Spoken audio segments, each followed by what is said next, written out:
morning, everyone. Aloha, world. This is Jason Schwartz, the host, here at the Neutral Zone, Maui, Hawaii. Aloha, and welcome to our show. Today is Monday, September 18th, 2023. Well, you know, that's interesting. I don't need these headphones. 2023. It was 5 years ago in June that we started this Maui Neutral Zone. And, you know, I've been doing shows here for a good long while. Wow. Since 1993. 30 years. And I've been independent, but I've been working as an independent producer out here and working with many of the same people here at Akaku, Maui Community Television, now media. Now that everything is integrated, radio and television is a blurry line. The difference really being that many of our audience people, 88.5 FM, can't see some of these guests. Sometimes we do shows where we have no one in the studio. Sometimes we use a Zoom clip, but it doesn't matter to you because you're listening on radio. But on television or in media with the screen, we have Channel 55 on cable, but also this is available at MauiNeutralZone.com, which is our website, and you'll see all the shows that we have going back, my goodness, years and years and years. We have a search engine there so you can look at Maui over the last number of years.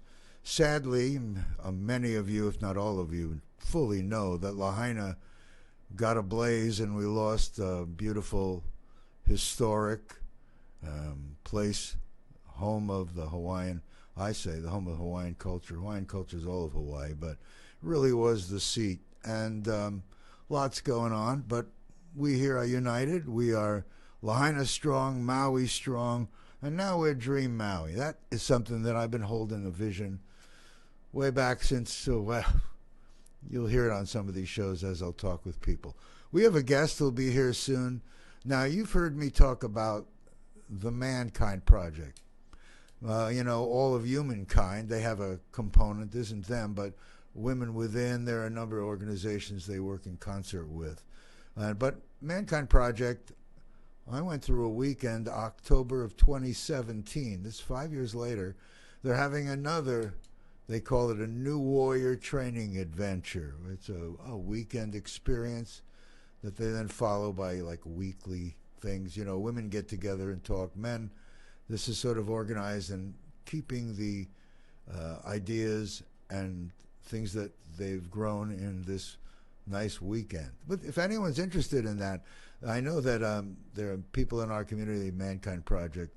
I wanted to make an announcement while I still have some time for people that might want to be signing up for such a thing. I think it's mankindproject.org, but you can also be putting that on Facebook. I'm sure many people that you know are already gone through this and maybe even part of a local weekly gathering. Well, my guest I met at one of those gatherings, the Kihei Kings, and we had, my goodness, as many as 30 people. Sometimes we did it at the private home of someone in their cottage that they had available for a while, and then COVID happened and things changed, and so this is the first time that's gotten together in 3 years, so it's quite exciting. A lot of people that are here locally that were involved in different ways are now staffing and are part of this really great experience. It was a really beautiful experience for me. Anyway, so that's going to be my guest. I've had a few people on the show from the Mankind Project. And Mankind Project isn't someone's individual thing. It's, I want to say, a path. When we leave here, are we going to give the skills and the values to people and the opportunity to move forward and be the best that we can be? So it was a nice experience for me, and I've really been appreciative of meeting great men. And one of I actually did an interview with Phyllis Redman and her partner Harry Newman, and Phyllis was here to start and share. Hi, I'm Amy Goodman, host of Democracy. Suddenly got here, and that was years ago. And then things kind of tie together, you know, on an island. It's funny, you know. They talk about I don't know how many degrees of separation, 7 degrees in the world of separation, and we know everyone. Well, on Maui, that kind of thing happens. Over the year, the only thing that stops that for me has been these people keep dying. I've been at this environmental thing and talking about music and art and integration of things in different ways for so long. I become sort of like, oh yeah, it's just that guy Jason. Well, the world is waking up to the things I've been talking about. Sadly, we were ahead of our time. Now we may be just in time, and we can have Maui as an example and have the world help us pay to have these things actualized here and then share it with the world. So I'm sticking with that. What do they say? That's my story, and I'm sticking to it. If you go to the website, MauiNeutralZone.com, not only will you see our shows, but you'll also see a link to MauiArtsAndMusic.org. What is that? Well, my partner and I, Ariel, have been doing shows, since like 1993. You may remember I was the Green Party candidate. That got everyone confused. I mean, like, who is this guy? I'm someone that came from the mainland, from the solar energy business. And I know a lot more than people now even understand that I do. I haven't joined any environmental groups purposely because I want to be media. I want to be that neutral role so that we can all talk together and drop all those boundaries that we think stop us from cooperating. And what do they say? Do it in a way that everyone wins and everyone can have. And there's advantage to the local people that can be created. And we can have our own this and that and our own and share it with the world and show them a better way. So we're so blessed here. We have a host culture, the Hawaiian culture, that needs to be honored around the world. Some of the traditional Hawaiian cultural activities are so, many of them are so rich. They share message for the whole world. And, we've seen about 1993, Bill Clinton, our president, apologized to the Hawaiians, all of that, and suddenly people speaking their language again and feeling a pride of who and what they are.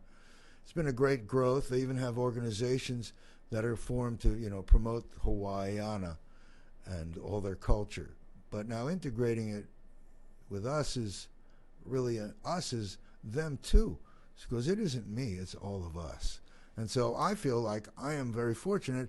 I'm sitting at this beautiful little radio station, KAKU, 88.5 FM.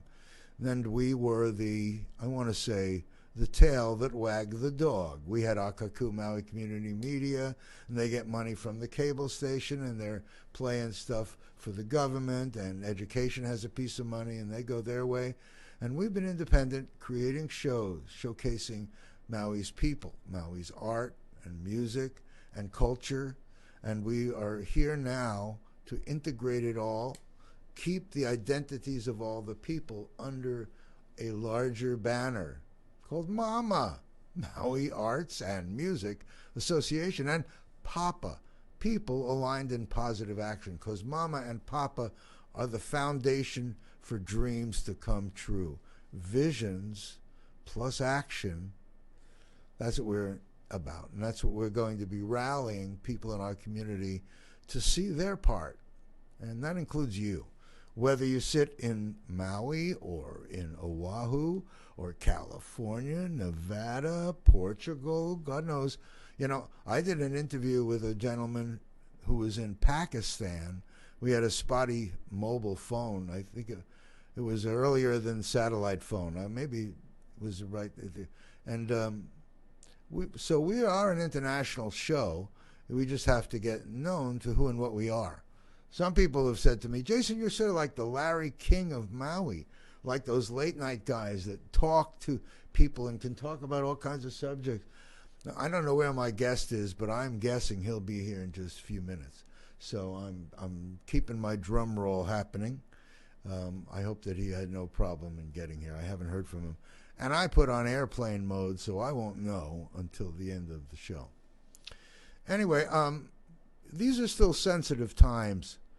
I've wanted to be doing things like music and art, and I have guests planned both for here in this smaller studio where we'll have some recorded music and some voices going on top, or conversation, and really not bringing in the art. But we also have, just across the hall here, a television studio where Akaku, Maui Community Media, does its Maui Daily and any other in-studio things. Like there's a speak out where people can come down. This is public access. You can come down, you get 5 minutes in front of the camera and tell everyone what you think and share everyone how you feel and promote who and what you need and want to in public access television. A great thing. So, we have been here. I feel like part of this team, but many times people think that I work for or I'm paid somehow as part of the Akaku staff. Not true. I am an independent who's been doing all this stuff independently to hold that independent vision. When you go to the website, you can dig a little and see I wrote an article to the editor in 1993. It was published in the Lahaina News. And it was published in 2023 in the Lahaina News. It's called Hold the Vision. It was also published in the Maui News, but they kind of chopped it back way back when. Hard to imagine it was January of 1991 when I was announcing about solar energy and what it could do as a replacement technology and a leader, having gone through an integrated resource planning advisory board at Maui Electric, planning our 20-year energy future and planning shows at the Cultural Center.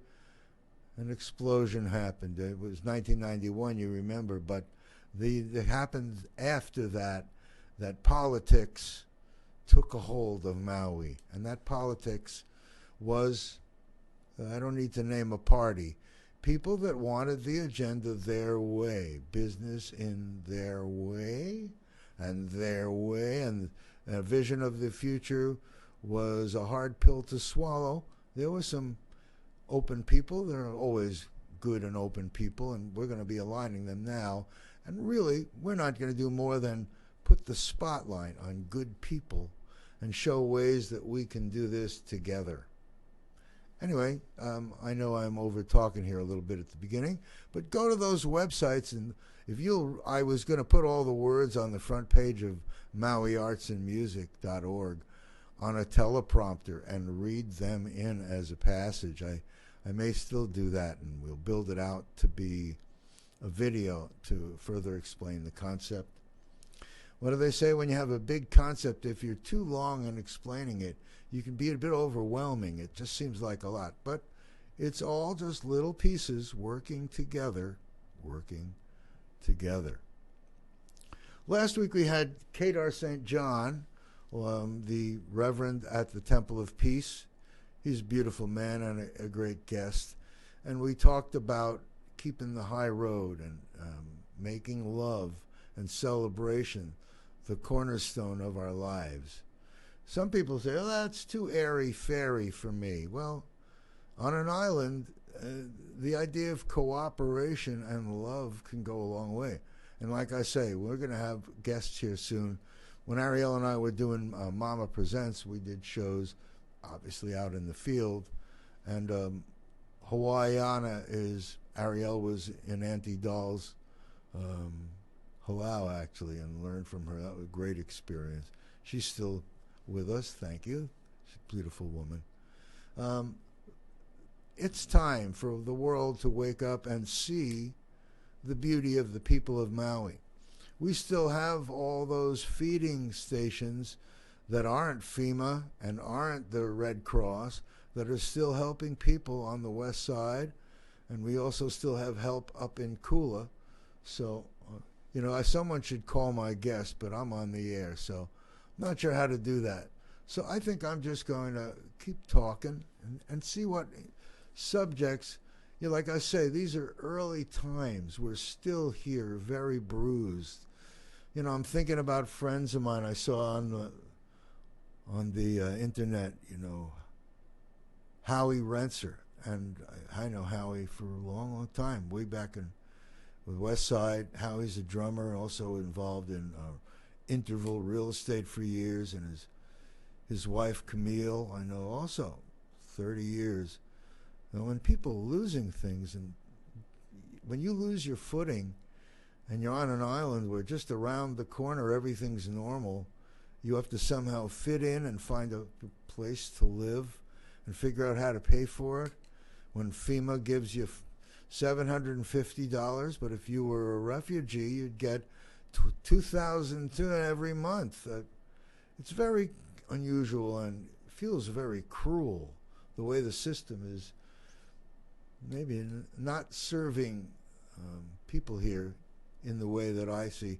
I mean, these people here are refugees. They're moving into a land without anything. They've lost everything. Never mind their loved ones. Never mind the mental anxiety that's going from this whole thing. All of Maui and their fear that there won't be enough jobs or income or places to stay. I know people that have been talking about small houses and building plans for years, and now they better put a move on. I just saw on Amazon $5,000 for a small home from Amazon. Wow, put a little house on your credit card? Where are we going to put them? Well, that's another thing. Maybe we'll ask Oprah, see if she wants to help us with some of the land that she had acquired. I'm sure she has other plans, and maybe we'll get her here and, whatever it is. There are people around that have the resources to be able to help in a bigger way. I think about that People's Fund that Dwayne Johnson and Oprah. God bless you for your money, $10 million. And I saw you had Hokulani Hopudia and Shep Gordon and a number of local Hawaiian leaders. I don't know how you came upon that support team, but to ask the people for money to support, I thought you guys might get there and ask your fellow millionaires and zillionaires to be supporting. Nice to see money from Jeff Bezos and Bill Gates and all the big money. I like to know, where is that money and how is it accountable? And I also know that all these monies now and all these shows now, we're doing a fundraiser, we're doing another music fundraiser. I hope that the musicians either get paid or get some kind of default something, because I don't know how we're going to sustain these kinds of numbers of shows, both in audience and in people being able to afford this when we're suddenly adding expenses. There are wealthy people. May those people give in a bigger way, and may we be transparent in what we're doing with that money. Remember, that's why we formed the Maui Arts and Music Association. When you look there at that website, you look under environment, you see that we have ideas about things that we've talked to some of the people that are the inventors and people that have all kinds of technologies, taking water from air, taking our green waste and turning it into a biostimulant and fuel, and be able to create biochar. Biochar, that's the waste product. Electricity and that's the waste product of a process that's all these things are so rich, and it seems like over unity. It seems like we could get more out of what we got. Maybe, when you use it, over unity may not be the right word. But self-sustainability, someone just talked about freedom or debt-free, is just zero. Self-sustainable means we're hanging at zero. We're going to be self-flourishing as an island and have abundance as an island. And we'll have plenty of housing. We'll be able to bring back old cultural solutions that people live differently, and new solutions, and mix these together. I mean, I saw something yesterday. It was amazing to me that there are technologies for solar using a thin film and things that don't use resources like we're using in the current technology, that get higher percentage output per square meter, however we are in the United States, square foot, square yard, God knows. Isn't that amazing? All these years the world's been on metric, but America, what is it with us? We never converted to metric. We never really honored that. Are we too good for the world? Is that what it is? Are we trying to not integrate? Do we have a president who says, Well, I don't want to go there because I'm talking about older presidents. It ain't just the one we got now. Some people don't like Biden. Some people don't like Trump. I'm not happy with any of these guys. And I also don't think that for a second that a woman wouldn't be a better choice.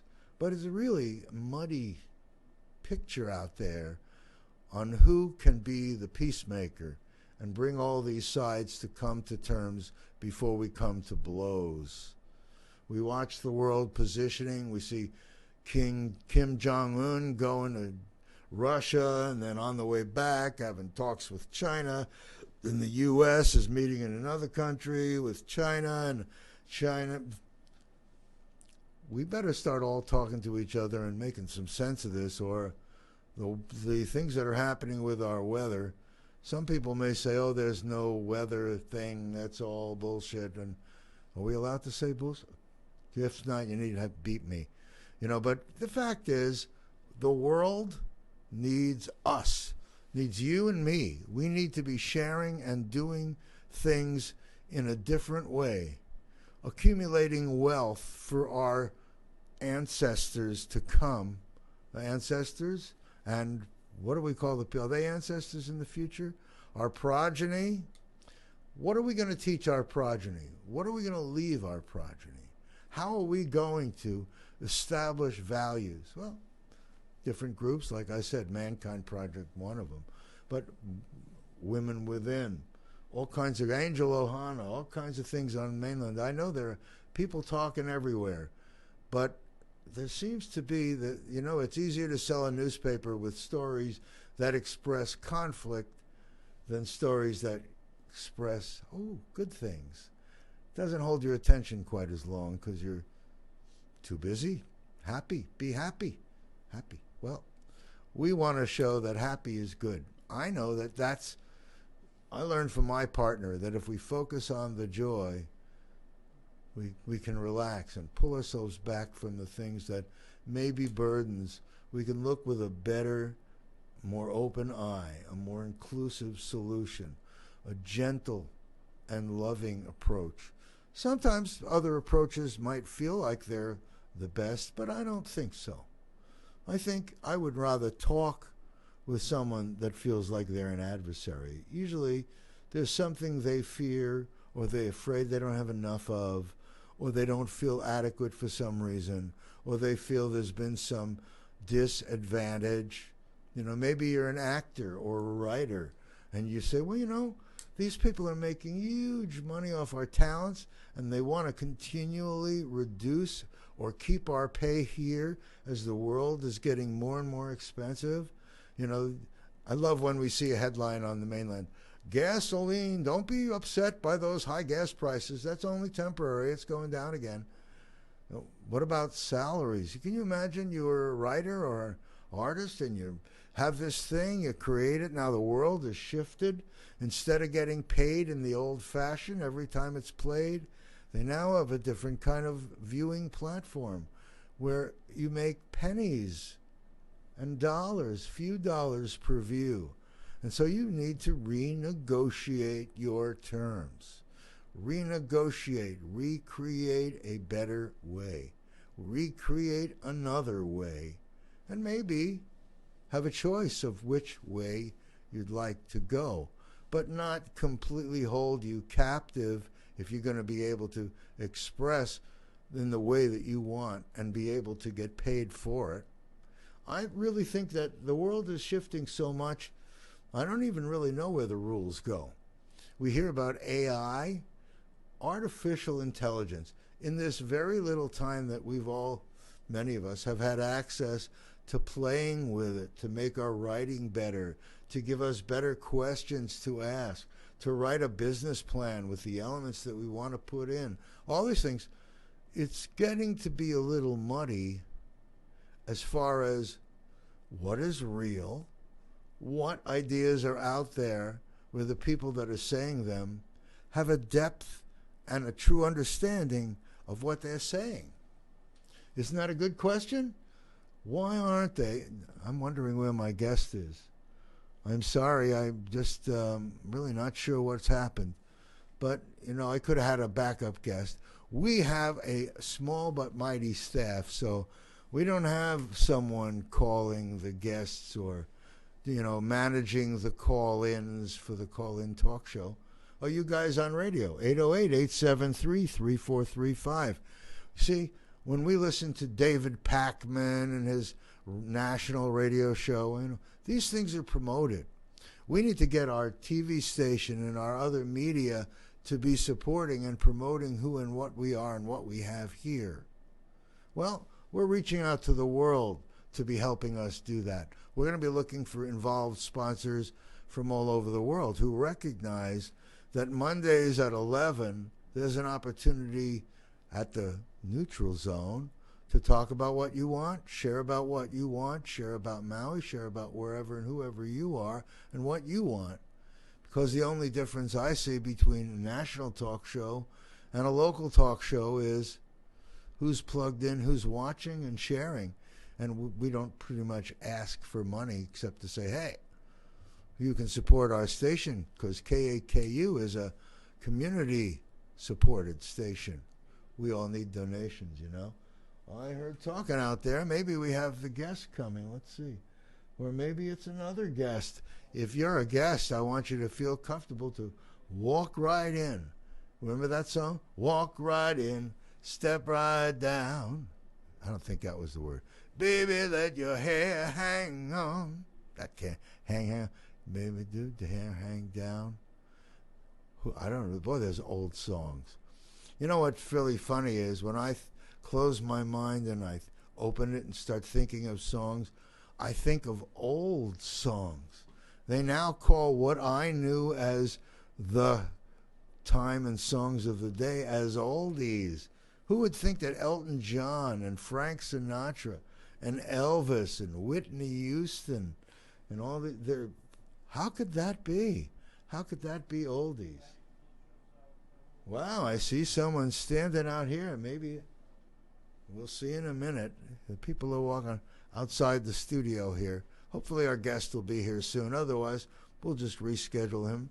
And you guys will have talked to, I guess, you're welcome to call in 808-873-3435. I'm ready to pick up if you're ready to be here. No, that wasn't our guest. Well, I should probably tell our engineer that, he can send someone in if he'd like to have a mystery guest. You remember those shows? You remember What's My Line? I saw this thing. It was a 2.5 hour, I guess it was an expose documentary about Dorothy Kilgallen. She was a writer in New York, a newspaper and in the social circle, way back there when President Kennedy was shot. And there was all kinds of stuff going on, and then she disappeared and didn't disappear. She got murdered. It's years later, and we never know, and things come out. Really, it's really interesting. If you have ideas about conspiracy and you don't support them, they're hard to be, the word of the day. And sometimes you wonder, what would that do except upset the apple cart? But we're hearing that many of the things that we thought were, 9/11, a bunch of people flying jets into these buildings. And then when years pass and you find, wait a minute, they didn't have there was no way they could have driven those planes. When you speak to people that do drive planes, or you wonder about, wait a minute, how did they do that in Dallas where did that bullet come from? What? All that stuff comes out years later. Someone on their deathbed says, I'm dying. I think I'm going to tell the truth. I got nothing to lose. That's our world is that. It becomes a expose. I heard a story yesterday that the chief of police intentionally closed the roads to deny access out of Lahaina. And I saw a video of someone saying, oh yeah, I went up there and the police were stopping people from going north. That's why we're going to have investigations of this stuff. When I see coincidences, I notice them, but I'm slow to convict, if you will. And I would see no reason and why, when you're told as a police officer not to let someone out, what it is, why there was no movement on a street. That's going to be a big, tall discussion that may result in things that, God knows, who knows what's going to happen.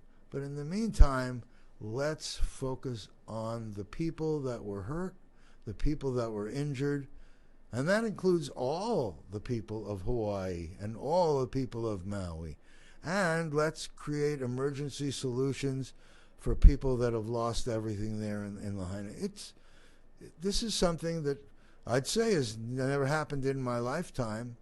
And then in the next week, we see California, what, a hurricane coming there? And we see problems going on in Libya and Morocco, 2,500 people here and 7,000 dying here. Here's our guest coming. He doesn't realize he's on television. And I'm not having his mic on yet. Welcome, settle in, my friend. Thank you. I have a guest that I know is, first of all, he's wearing his hat. And that's because, what does it say? Oh. What does it say in hat? Aloha Private Swim Lessons. Well, is that a website address? It is. Aloha Private Swim Lessons? Well, actually, it's alohaswimlessons.com. Oh, Aloha Swim Lessons. As you might guess, this is my guest, Scott Bushnell. Scott R Bushnell. He might tell us why the R. No, we don't need to go there. But Scott is a friend.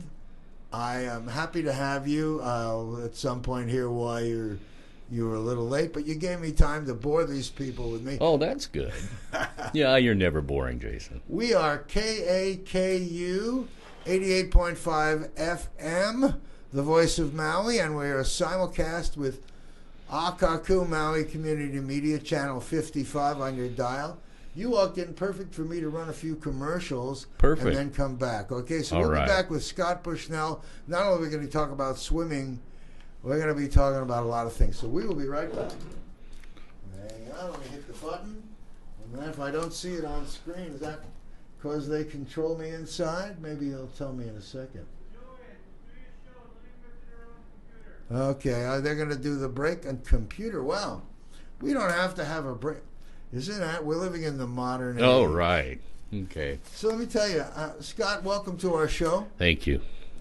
You know, I was thinking as I was sitting here, I didn't want to invite you and say, here's my friend Scott Bushnell, who I know and I found is such a multifaceted guy. He's Jason. Aloha Swim Lessons. Yeah.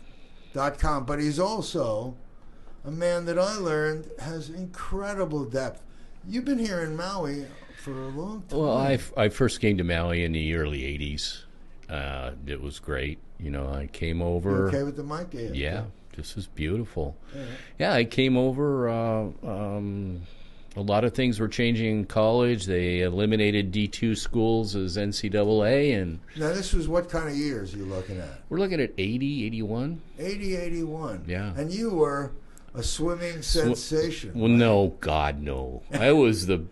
Captain of the swim? No, I was a swimmer on the best team. Okay. Yeah, so I was part of an elite group.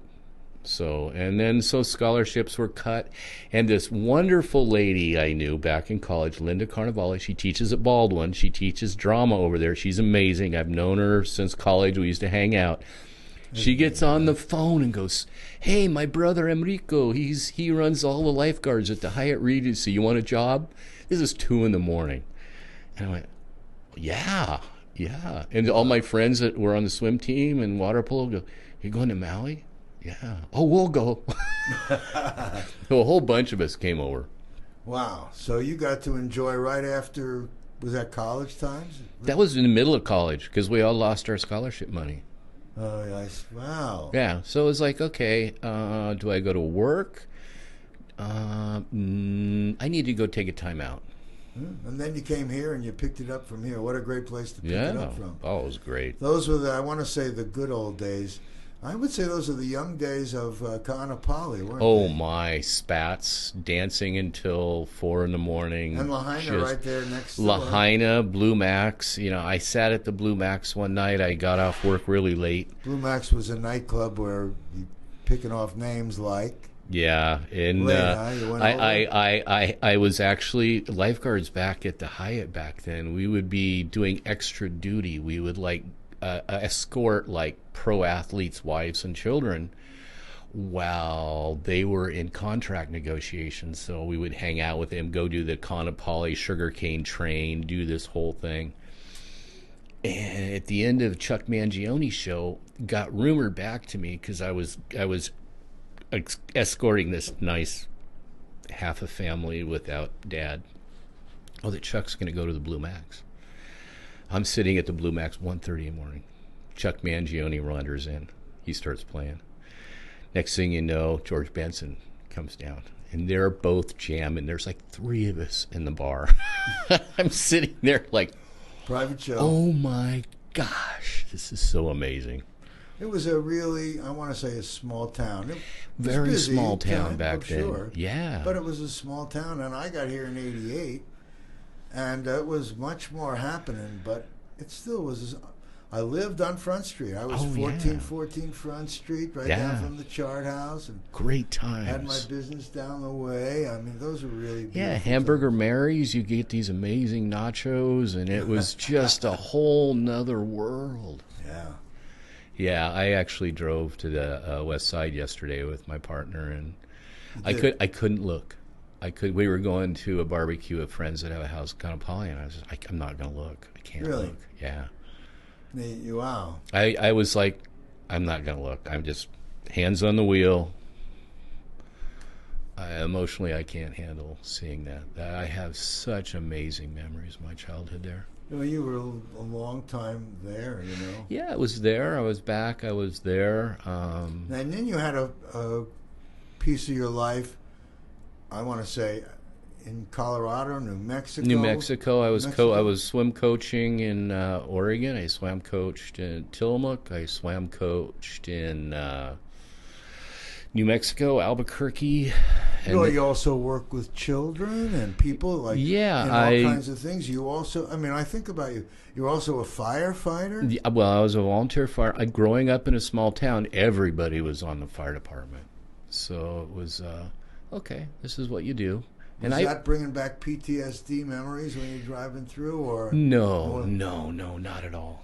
No, that's not the issue. It's just so many amazing memories, and I have a few friends that I worked with in the water, older ladies who had gone through surgeries that I would just go and walk in the water with at Lahaina Aquatic Center.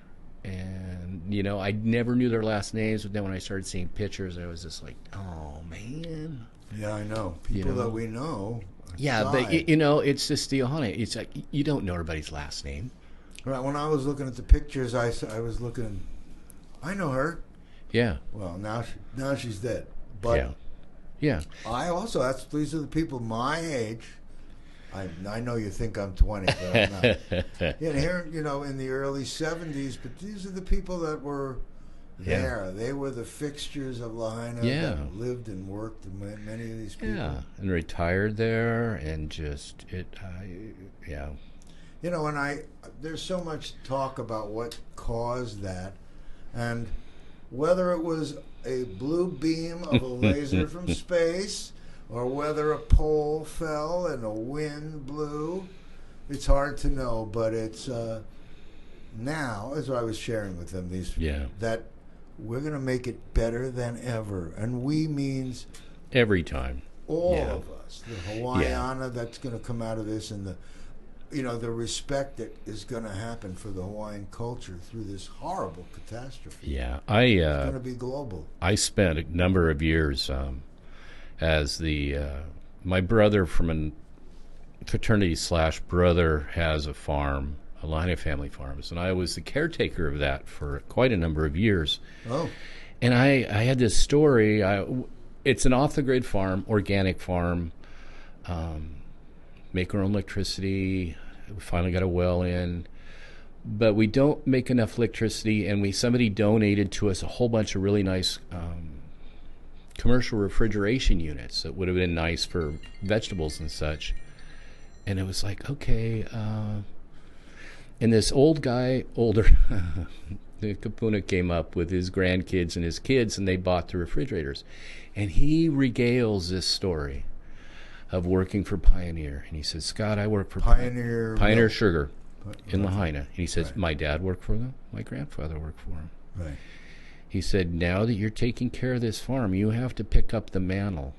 No one's picking up the mantle. Since 1999, no one's picked up the mantle of fire control on the west side. Pioneer, if they weren't driving, he said, when I'm not driving sugar truck, I'm driving water truck, and if I'm not driving water truck, I'm making sure that all of our buffers up on the lands up there are maintained. And he said, my grandfather, they learned that a long time ago, back in 1920 or so. He said, this is what you got to do. And he said, your Tim's farm here is the highest on the west side. He said, something catches fire up here and you don't have your ladder fuels trimmed down. He said, you're going to be liable for losing the entire town of Lahaina. And he said it in those words. He says, wow. And so we always made it a point. We had volunteers on the farm. It was a worldwide organization of farmers, volunteer farmers. And kids would come over, adults would come over, they'd stay on the farm, and we would farm it. And half the duty would be making sure that all the helicola, all the ladder fuels are any fuel above the knee.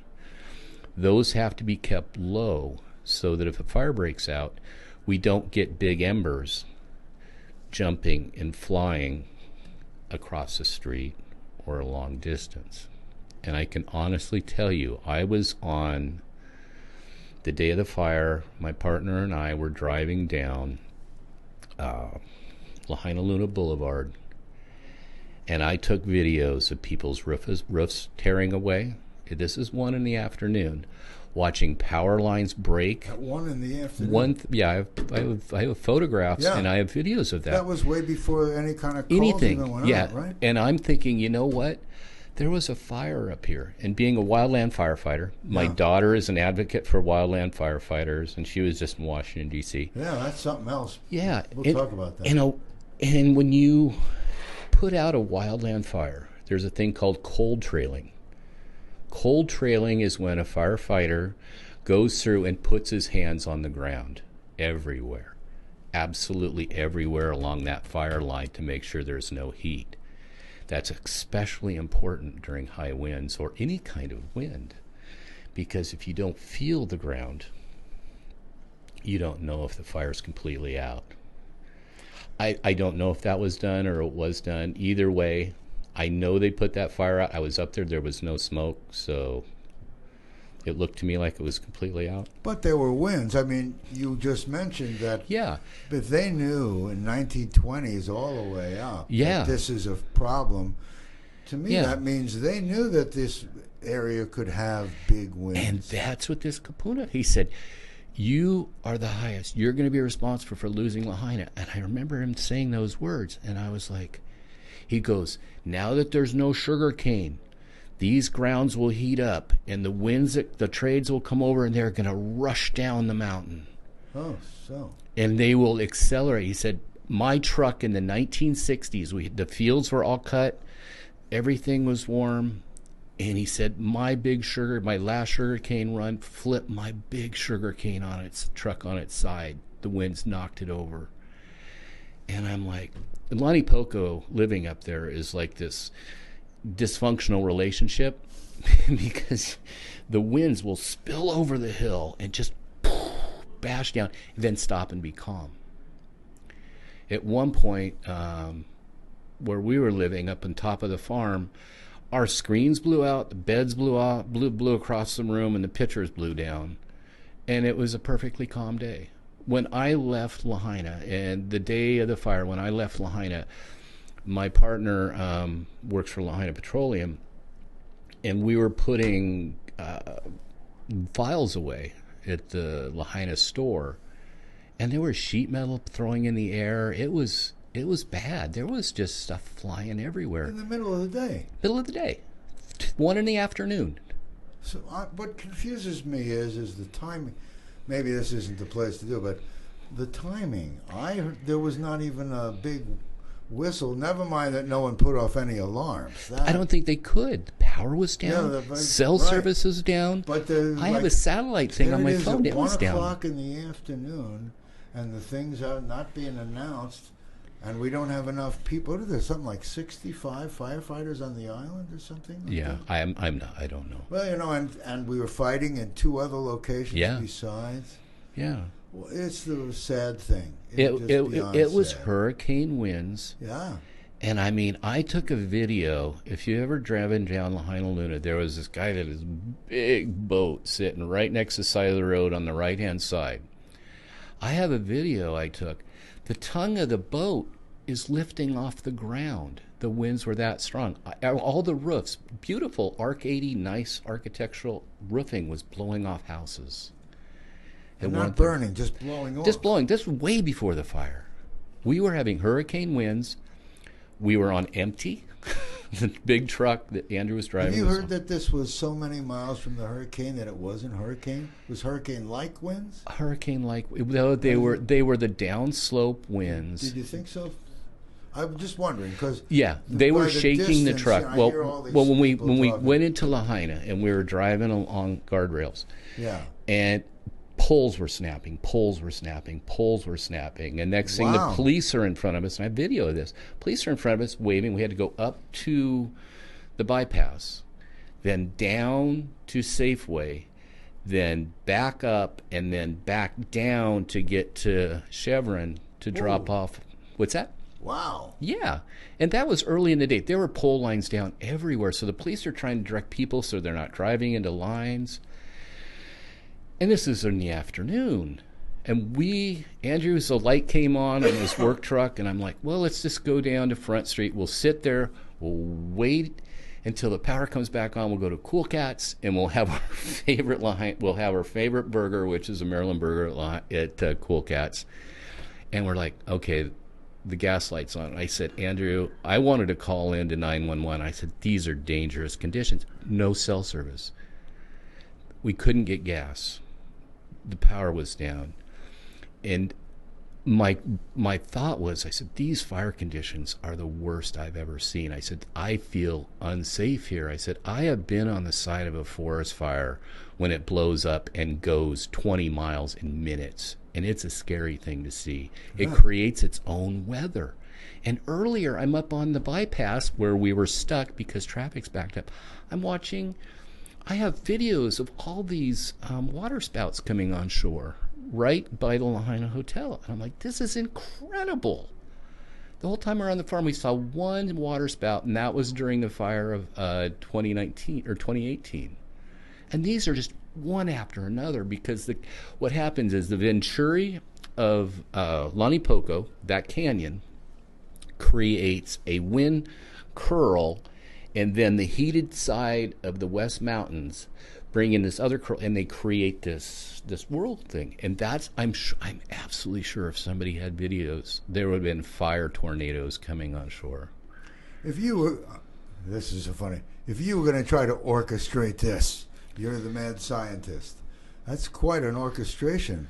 Well, to manipulate a local weather. I'm just bringing it up. Yeah, no, can't happen. But you've already shared that historically was already a known challenge.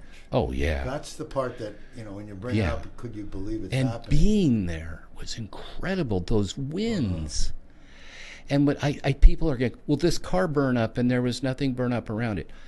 If an ember from a forest fire at 60 miles an hour that weighs 2 ounces, that has heat, can blow 8 blocks, wedge itself under a tire, and keeps blowing. If you have a briquette, you put it underneath your tire, even if it's almost out, and you blow on it, your tire will catch fire and your car will dissolve within an hour if no one's putting it out.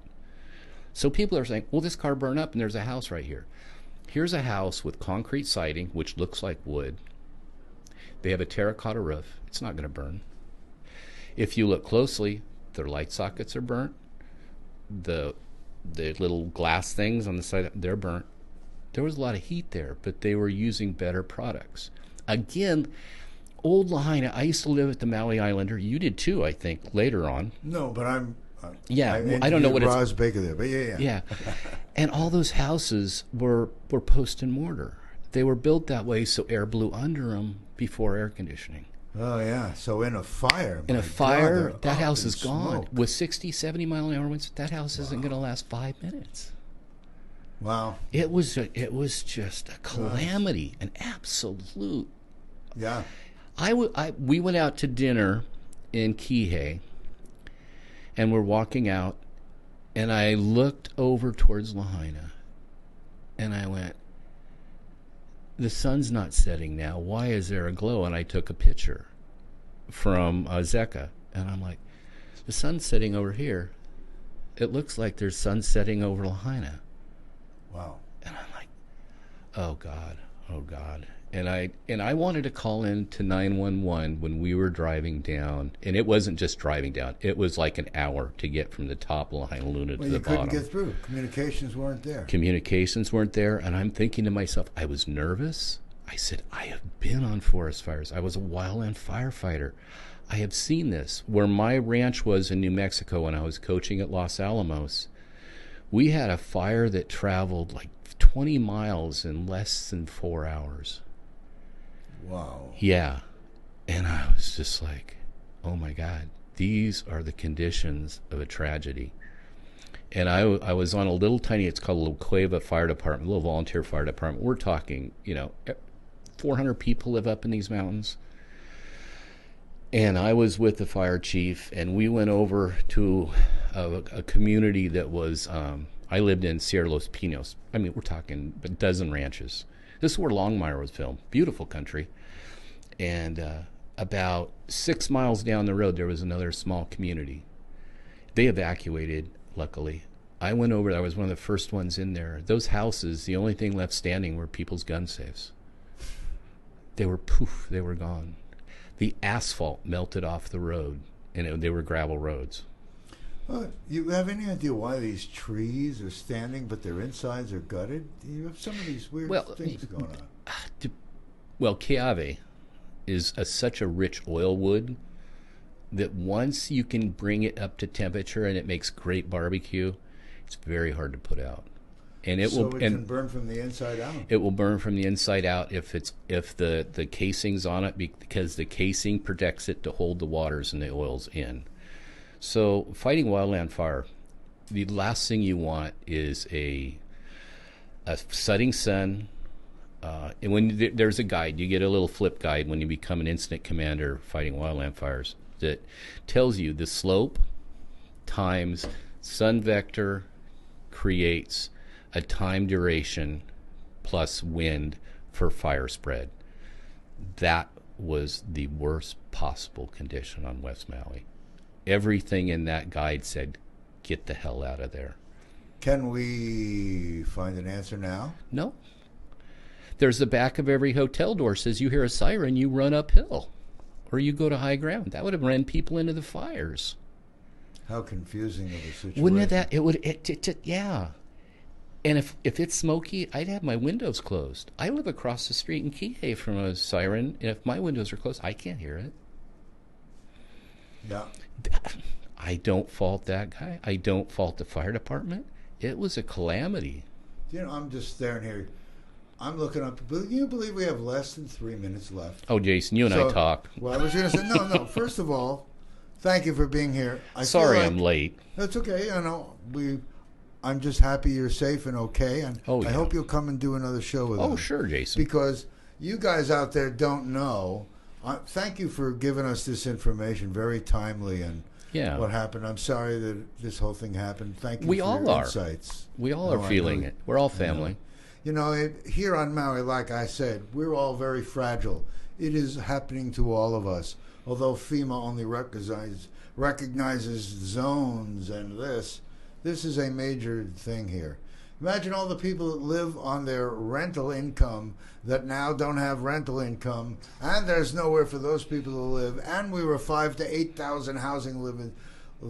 units short anyway, and. And after COVID, they raised the rent by nearly $700. Hear this stuff? Yeah.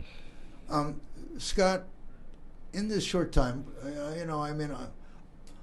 you have been helping me so much in my rehabilitation. Aloha Swim Lessons took the time to be with me and walking me in the pool for my physical therapy, like a bridge of getting me back to health. Thank you. Oh, it's fun. I'm looking forward to Thursday. And I know that you work with all kinds of people and kids at the jail, and you do all kinds of things. The reason that you're here is because I recognized great men. Thank you, Jason. You are one of them, and I'm hoping to have you back because I want our audience to know.